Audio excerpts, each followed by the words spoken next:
Ladies and gentlemen, hello and welcome back to Pokémon Colosseum. In the last episode, we made it here to the top of Realgam Tower, where we ascended the elevator and saw Master Nazgul. Master Nazgul? Just Nazgul. I think, well, everyone refers to him as Master Nazgul. We'll refer to him as Master Nazgul as well as battled a way through the bottom of the tower, and I've just noticed this stream running along the bottom here. That's kind of concerning indeed. So before we kick off today's episode, what I want to do is I want to go through all of the Pokémon Colosseum challenges that you can do at this point in the game in Fennec Stadium, the Under, and in Pyrite Colosseum, but that was the complete wrong order. It's Fennec, then Pyrite, then the Under, and all the rewards you get from them, because we will need a couple of these rewards for something that I want to do. So without any further ado, let's just quickly display those for you. For defeating the Fennec Stadium, you get, in order, TM18 Rain Dance, then TM11 Sunny Day, TM19 Giga Drain, and finally TM22 Solar Beam, and a total of 31,788 Poké-Dollars, which is actually the most amount you can get from completing all 4 rounds of the Stadium challenges, or Colosseum challenge. On to Pyrite Colosseum. Now, ignoring the compulsory battle you have to do here when trying to get to Mirror B, I'm going to be going through the rewards for the Pyrite Colosseum. You get TM01 Focus Punch, TM07 Hail, TM05 Roar, and then TM31 Brick Break, probably the best TM you can get from the Colosseums actually, and a total of 26,508 Poké-Dollars, which is quite a fair chunk lower than Fennec Stadium. And from Down Under Colosseum, you will receive TM37 Sandstorm, followed by TM36 Sludge Bomb, TM30 Shadow Ball, then TM23 Iron Tail, and amass a total of 29,236 Poké-Dollars.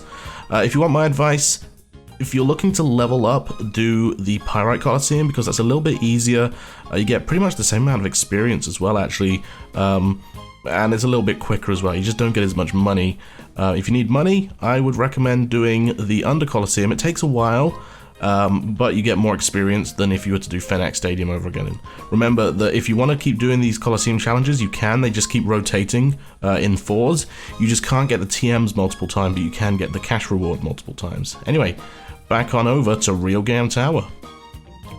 And it took maybe about 2 hours to do all those, so yeah, it takes a while. There's like 48 battles in total. It's a pain. But you get some good TMs for it. You can also see here that I have stocked up on Pokeballs. I've gone way overkill. I don't think I'm going to need any of these, but there we go. So, out of the TMs that I got, there's I think 3 that I want to teach my team. First of all is definitely Brick Break. Brick Break is one of the best fighting type moves, if not the best fighting type moves we can learn. Focus Punch is technically the highest powered one, but Brick Break is so much more reliable. I kind of want to keep Triple Kick. I'm not quite sure why. It's kind of like his signature move, but definitely with 75 power, 100 accuracy, and it destroys barriers such as Reflect and Light Screen, I want to teach Brick Break instead of Agility. I've never used Agility. Triple Kick is kind of niche to Hitmontop. Detect is definitely helpful for protecting ourselves. Rapid Spin is great for clearing out entry hazards like Spikes last time. So yeah, I want to learn Brick Break in place of Agility. On Equilibrium, I should say. Next up, if I had a Pokemon that could learn Sludge Bomb, then I would. Sludge Bomb is a great poison type move that can do super effective damage to like grass type Pokemon. Sadly, none of my Pokemon learn it. If I could, I would honestly put it on Umbreon, because Umbreon's attack is slightly higher. That being said, TM30 Shadow Ball is a ghost type move. I think I want to teach it to Umbreon. Again, remember, Shadow Ball is physical this time around rather than special, because it's a ghost type Pokemon. It's a ghost type move, and I think actually, I just seen that Secret Power is 70% accurate, which is, well, 70 power, which is kind of good. I think I want to get rid of it though. You know, we got Feint Attack, which is getting powered up by Stab, but we don't have anything to deal with Ghost type Pokemon, so I think Shadow Ball could be good on Umbreon here. So we're going to go ahead and do that.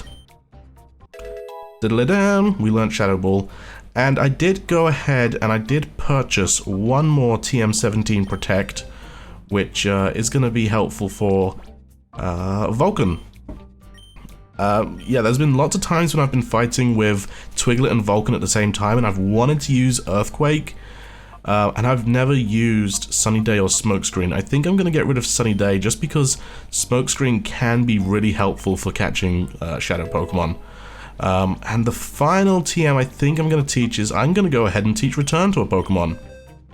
Believe it or not. Yeah, I'm going to teach Return to... Ooh. Oh, who was I going to teach Return to? Was I going to teach it to Equilibrium? No, there's no point because that's not as powerful. Huh.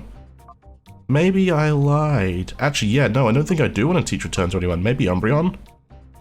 No, I'm going to keep Return. I don't think I need to keep Return. That being said, I do want to quickly save before we go ahead, now that I've taught TMs to all of my team.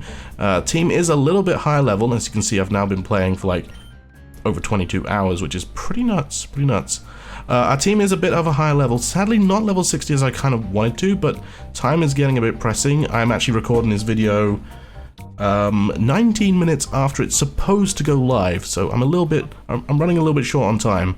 As you can see, Twiglet and Vulcan did the majority of the battling because I started off doing those in all 3 Colosseums actually. I think the first 2 Colosseums I did entirely with just these 2, so I got a decent amount of levels. Espeon and Watson are bringing up the rear, or sort of like in the mid levels, while Equilibrium and Umbreon are lagging behind quite a bit. I'd like to get all Pokemon up to level 60, mainly because Vulcan learns Flamethrower at level 60. I will show this as well. Espeon did learn Psychic at level 47, I think, which is going to be huge. 90 power Psychic move is going to be fantastic. Looking at our team, I think I want to start with Equilibrium, and yeah, maybe Watson as well, maybe Vulcan instead. But we'll see how things go.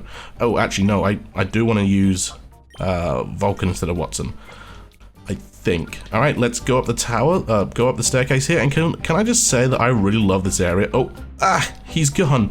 What should we do, Dazza? Oh, I know. How about over that way? Couldn't we take the other elevator? Wow, nothing escapes your notice, Rui. The statue here of Entei, Suicune, and Raikou is just incredible. Anyway, if we try and go up this elevator, oh, it's no good. We can't take this elevator either. Or can we? Look who it is. Long time no see, eh, Dazza? You're not gonna break my heart and tell me you forgot my face now, are you? That face. Oh, sorry, Rui voice. That face. It can't be Team Snagem, but why here? Even if you didn't want to believe it, you're absolutely right, little lady. I'm Gonzap, the boss of Team Snagem, and don't you forget it. Did you ask what I'm doing here? Yes. Isn't this Cypher's headquarters? Team Snagem shouldn't have anything to do with this. Well, surprise, surprise. We do have a lot to do with this, Missy. We were just fees before we got hold of the snag machine, and where did we get them? From Team Cypher. What they wanted was this. Go snag superior grade Pokemon from trainers everywhere. What? So this is all one big plot hatched by Cypher? That's what I'm saying. Aren't you the brainy one, Missy? Master Nazgul's waiting for you upstairs, but you've got me to deal with first. We've got a little score to settle here. It's time you paid up for wrecking our hideout and wiping out Team Snagem. Don't get any ideas about beating me. I like that Gonzap voice. That was a good Gonzap voice. Breaking the fourth wall there. But yeah, we actually get to fight Gonzap, the Snagem, well, the leader of Team Snagem. He's going to send out a Pinsir and a Shiftry. His team is incredibly focused on dealing heavy physical attacks. And I'm quite glad that I brought Vulcan out the front here. Quite glad indeed, because we've got Bug type and a Grass type out here. As you can see, I think 2 of his Pokemon have Hyper Cutter, which means that their attack cannot be lowered, which is going to be a bit of a pain. So I want to Brick Break on Shiftry because it's part Dark type, and I want to Flame Wheel on Pinsir. I'll be very surprised if this takes them out. This is why I was kind of okay with having my team... Oh wow. My team stop at the level they are rather than like level 60s, because his Pokemon are around about the early 50s. So that's pretty good. Alright, he's going to send out a Hariyama, which is a big physical attacker. Lots of hit points there. And I don't know about you guys, if you ever played this game before, I was really surprised when Gonzap showed up here, because we haven't seen him at all. There we go, that's fine. I wasn't worried or anything. We haven't seen him at all throughout the entire game. And then he just suddenly shows up here like, yo, what's up? I'm Gonzap. I've actually been working with Cypher all this time. And I was like, whoa.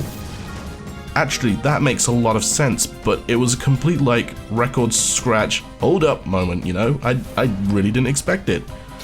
So yeah, it was a really cool thing that they added into the game, and I'm really glad they did, and we're really taking care of his Pokemon quite easily. I wasn't expecting this, but then, like I said, I did level up quite well, and I've got some good type advantages. Alright, got a Crawdaunt next, Water Dark type. All of his Pokemon pretty much have physical moves and high physical attack. Like, look at that, doing so much damage to us there. I'm really worried about that Crawdaunt, but there's not much I can do about it. Yeah, all of his Pokemon have a lot of physical attacks. In fact, the only two moves that his team has which don't use physical attack is his Crawdaunt has Crab Hammer, which sadly Crawdaunt, well, I say sadly, in this situation it's quite good. Luckily, Crawdaunt's special attack is pretty low, but the Crab Hammer can still do a lot of damage. And his Shiftry also has... ooh, what do I do here? I'm gonna send out Espeon. Yeah, his Shiftry also has Giga Drain. So Giga Drain was quite low powered in this game. I think its base power is 60. Actually, yeah, no, sending out Espeon is a smart move because super effective against Hariyama. Doi. I completely forgot about that. Oh, but then I don't have anything that can really take out Crawdaunt because Psychic won't affect Crawdaunt because it's a part Dark type. And actually, if Crawdaunt gets to attack us, then that's also going to be bad because I think Crawdaunt knows Night Slash, and that's gonna hit like a truck. Alright, what do we got next? We have a Skarmory. Level 47, and wouldn't you know it, Skarmory is a Shadow Pokemon. Gonzap's Skarmory is a fantastic final Pokemon to snag just before heading into the Colosseum atop Realgam Tower if you don't already have 6 party members. It's definitely a wall of a Pokemon, but not a strict wall like Fortress, meaning it can actually pull off other roles as well. With its decent speed and attack, it makes great use of its Steel Flying type, comes with some pretty solid moves, and is level 47, so it's actually a pretty decent level to add to your team now if you wanted to. The only downside about Skarmory is that its abilities are kind of lame, but that's only because Sturdy doesn't get buffed until the next generation. I remember having a lot of difficulties fighting this Skarmory back in the day. Oh, also Smokescreen there didn't work, or did work on Skarmory, so it's got Sturdy as its ability and not Keen Eye. I'd say out of all of them, the moves, or if you're transferring up generations, you want a Skarmory with Sturdy because it becomes much better in Generation 4, whereas Keen Eye, not so great. But yeah, I remember fighting this guy when I was a kid, and I had so much difficulties with him. As you can see, I'm kind of like ignoring the fact that I've got a Fire type out and a Psychic type at the same time. Shadow Rush is going to be a pain. Ooh, it's going to do a lot to Espeon there. Yeah, I've been waiting for a Pokemon to faint so that I can send out Watson so we can paralyze his bird, and then fingers crossed start catching it with all the Pokeballs that I bought. But yeah, another thing that I'd like to mention is the fact that we do actually get a glimpse of a Skarmory in the opening cutscene when Wes, or you know, your protagonist, I fail at calling him Wes all the time because I haven't actually called him that. That is his canon name, Wes. When he blows up the Team Snagem base, we see a Skarmory flying sort of around after we drive away, and I think that's a pretty cool addition to add, and it's probably likely to be Gonzap Skarmory. I think that's a pretty cool thing. I'm gonna send out Umbreon instead of Watson now. I'm going to carry on using the Smokescreen, just because Umbreon, I don't think I got rid of Secret Power, but Secret Power isn't going to be very effective against this Skarmory, so I'm hoping we can do a little bit more chip damage, because using all these Smokescreens is going to be great for this Skarmory not to attack us, and hopefully avoid that recoil damage with Shadow Rush. And it's paralyzed as well, so Skarmory's catch rate, if I remember correctly, oh wait, I got... Okay, let's go use a Shadow Ball then. If I remember correctly, Skarmory's catch rate is 25, so it's quite low down there. Not as bad as a Legendary, but pretty dang low indeed. Let's see how much damage Shadow Ball should do. It shouldn't do too much. Oh, not very effective. That did nothing. Okay, Steel Wing. Ooh, Skarmory's signature move, I would say. It's not really a signature move, but, you know, because it is a metal bird, I would say Steel Wing is a pretty good signature move. I'm gonna try a feint attack and hope to goodness that we actually catch this thing. I'm gonna try a Timer Ball because I think Skarmory would look great in a Timer Ball. I'm one of these weird people that prefers to catch a Pokemon in something that I think they look good in, rather than going for the highest chance possible. Otherwise, I'd use a Master Ball all the time. Use the infinite Pokeball glitch that's in Pokémon Colosseum and use a Master Ball. But no, that is exploiting a glitch, and I'm not all about that. So Skarmory's special defense is quite a bit lower than its physical, and I didn't realize that Dark was not very effective against it, so I'm quite happy to continue doing that while I continue to throw Timer Balls at this thing. What was I going to say? Oh yeah, oh goodness. Steel type is a really cool type. It's one of my favorite types. I think if I was to be a gym leader, you know how gym leaders all specialize in a type? I think if I was to be a gym leader, I'd be a Steel type gym leader. Not only do I really like the type, some of my favorite Pokemon, Scizor, Fortress is one of my favorite Pokemon. Ooh, that's a critical hit. As well as Ferrothorn, I should say, not Ferroseed. They're some of my favorite Pokemon. They're all Steel types. Copperaja in Pokemon Sword is one of my favorite new Pokemon. I've used one on my team and it's great, I love it.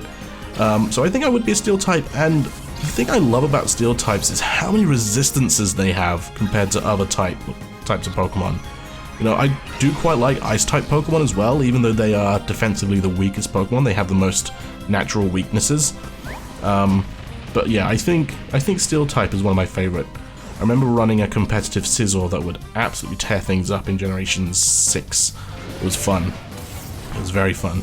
Okay, I'm a bit worried about this thing having a bit too much, or being a bit too close to being in the red. So if it does pull off a Shadow Rush, I don't want it to KO. Also, the last time I did a feint attack, I got a critical and it did a lot of damage, so I'm a bit worried. I'd love to catch this thing. Come on now, Skarmory. Stay in the ball. 1, 2. Oh, okay. Thought I got it there. Thought I caught it. And the reason why I want to use a Timer Ball on this thing is because it's like steel and it's got these little accents of red under the wings. I think it's really cool. I'm gonna go for a Shadow Ball because that's not too powerful. I think that can help out a little bit. Alright, come on, stay in the ball.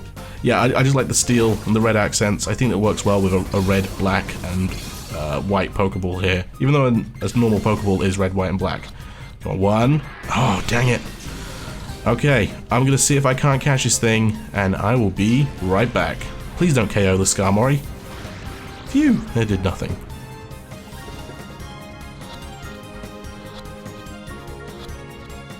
Oh, there we go. It didn't take too long at all. Just a couple more Timer Balls, and we have snagged Gonzap's Skarmory. You've grown a lot better, Dazza. Thanks, Gonzap. Oh, his eyebrows get all droopy. Oh, it's okay. They poked back up again. Oh, that was good. That was a really good battle. I'm really happy with that. What do you say, Dazza? Why don't you and me team up again, just like old times? You, me, and the Snag Machine. We can do whatever we please. The world would be ours, hey? If you say yes, it's quite funny actually. I can tell when you're just joshing me. But that doesn't matter anymore. There's no going back for you now. Get going. He moves aside and we can now head on up. There's no going back now. Get going. And I will get going. I'm gonna go heal up. And I'm gonna say thank you all very much for watching this episode of Pokémon Colosseum. I hope you all enjoyed. Catch it next time when we will be going and ascending to the very tippy top of Realgam Tower and taking on the Colosseum that's up there. Thanks for watching. See you guys next time. Bye-bye.